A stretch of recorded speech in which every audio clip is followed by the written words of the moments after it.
The beast Seaking finally emerges. Here he is, choice banded Seaking, ready for the first time to show off the brute force he has to offer in the PU metagame. Now, I bought a team which is kind of consisting of Glaceon and Meganium as the defensive walls, and they both get either Mirror Coat or Counter, which kind of works pretty well. I had some obsession at the time with using either Metal Burst, Counter, or Mirror Coat, and to be fair, they're pretty fun to use if you can actually, predict correctly and get off the right move. It's kind of cool, believe me.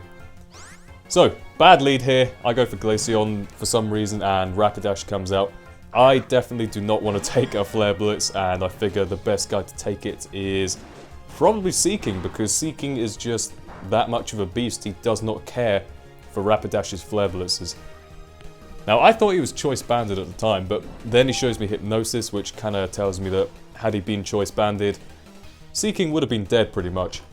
So that's kind of lucky. Now, I do go for Mega Horn, predicting a switch into Meganium on the first turn, but I fall asleep obviously, and then he goes into Hypno, so I thought, brilliant, wake up, go for a Mega Horn, and that is going to clean take out the Hypno. So that is a massive threat out of the way. Hypno can normally cause a lot of toxic stalling shenanigans, so that's pretty good that he got out of the way right off the bat. So he brings a Meganium here, which I thought was kind of weird to start with, but I assume he kind of gave me the suggestion that he has a lot of physical defense and he knows that he can take a choice banded Mega Horn from a Seaking. So I think, okay, fair enough. Hypno's normally the special wall anyway, so that kind of makes sense. I'll switch out because I don't want to take a Giga Drain and go into some Viper here. He does predict my switch, go for a Leech Seed, and I'm going to go for a Sludge Wave on whatever. I don't really care what he brings in. Had I predicted this switch, I would have gone for a Giga Drain and then just gone for either Sludge Wave or Flamethrower just for the super effective damage, but it's no big deal. I mean, Kecleon is a bit of a special defensive beast. Now I'm going to go back to the Fury here, who is very, very furious indeed. I was kind of half predicting the T-Wave, but he actually goes for Stealth Rocks, which kind of makes sense. And now he goes for T-Wave on the next turn as I go for a Mega Horn, right? Now, a lot of people don't know this, but Seaking does actually get Lightning Rod from the Dream World, and although it boosts your special attack as opposed to your physical attack, it's good to have the immunity, and I guess it does mean that Seaking only has one weakness, which is Grass, so that's pretty good. So now I do predict his switch into whatever, because I figure he's not going to go for another T-Wave, because that would be stupid to give me more Lightning Rod boosts. So I go to Raticate here because I want to get my Toxic Orb going and just get some damage going with Facade.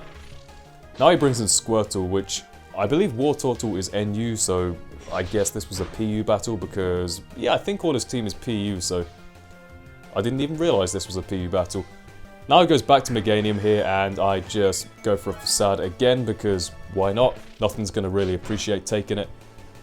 The only thing that can really stop a Raticate is like a Rock type or a Steel type.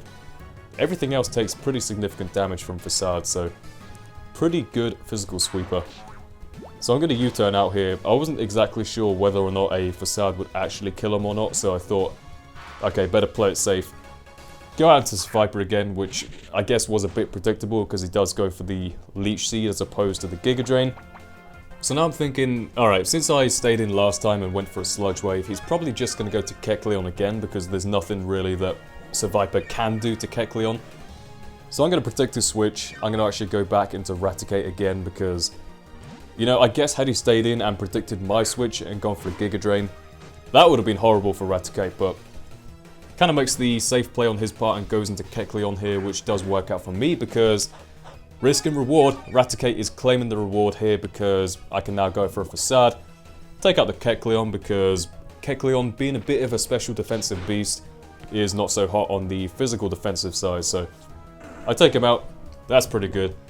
Now Raticate, obviously with the Poison Orb and whatnot, is not going to be lasting all that long, so I thought, okay, Rapidash comes in, go for a Sucker Punch because I want the damage, and if he had Morning Sun, I guess he could have tried to stall me out there, or Hypnosis if he was feeling particularly risky. But I figure, okay, if he's got Hypnosis, then he probably just has 3 coverage moves, like Flare Blitz, Wild Charge, and Mega Horn, so now I'm going to bring in my Gothitelle here. That's where I find out he has the wide lens. And it pained me to see this. I didn't want Gothitelle to take a super effective Mega Horn, but I had nothing better to take it pretty much. I mean, Glaceon and Meganium would not appreciate a Flare Blitz, and I don't remember what else I have left. Seaking, I think, and he outspeeds Seaking, so that would have been bad news for me. So I kill him off here with a Psychic. That's great. Stella is standing around about 50%-ish health, and yeah, I finally gave Gothitelle a nickname. It deserved one. Done a lot of work for me, and I figured, hey, let's treat it. Let's give it a nickname.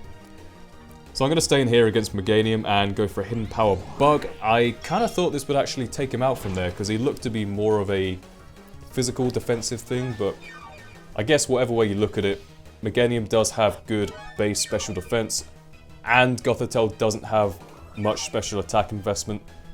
Actually, probably zero special attack investment. So that's not going to do much, and he does live just about. Get the Leech Seed recovery back and the old Giga Drain going, so that's definitely not good for me. I can at least whittle him down a little bit to a range where I can just revenge him with whatever. And the guys I got left in my army of misfits here, I think I have Gothitelle, who's about to die to Leech Seed. I got Seviper, Glaceon, Meganium, so I still got my defensive core pretty much intact. And I believe Seaking, yes, how could I forget? No, I do die to the Giga Drain. That's a shame. So obviously he's going to kill me off there. He is faster than me, which is quite unfortunate. Now I can just go ahead and bring in Seviper to finish the job. Again, if he wants to switch out and save Meganium, then something is going to take a pretty big hit from a Sludge Wave, so either way, Seviper's got this. So kill off Meganium here, and I believe all he has left is Electrode. Now, I don't know how much Electrode would be doing to Meganium with Hidden Power Ice.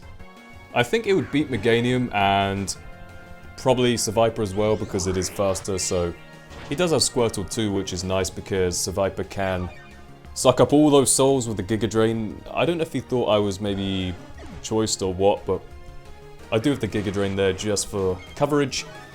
Now he brings in the Electrode, and there's no chance I'm living a T-Bolt from that kind of range. So here's Electrode, I have Glaceon, I have Meganium, and I have Seaking. Who do you think I'm going to want to finish the game with? The Fury!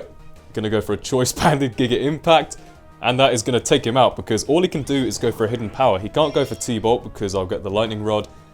I guess, what else would he have? Taunt maybe? So Hidden Power probably is his best option there. So I'll go for a Giga Impact, and that is a whole lot of power coming from a Choice Banded Seaking.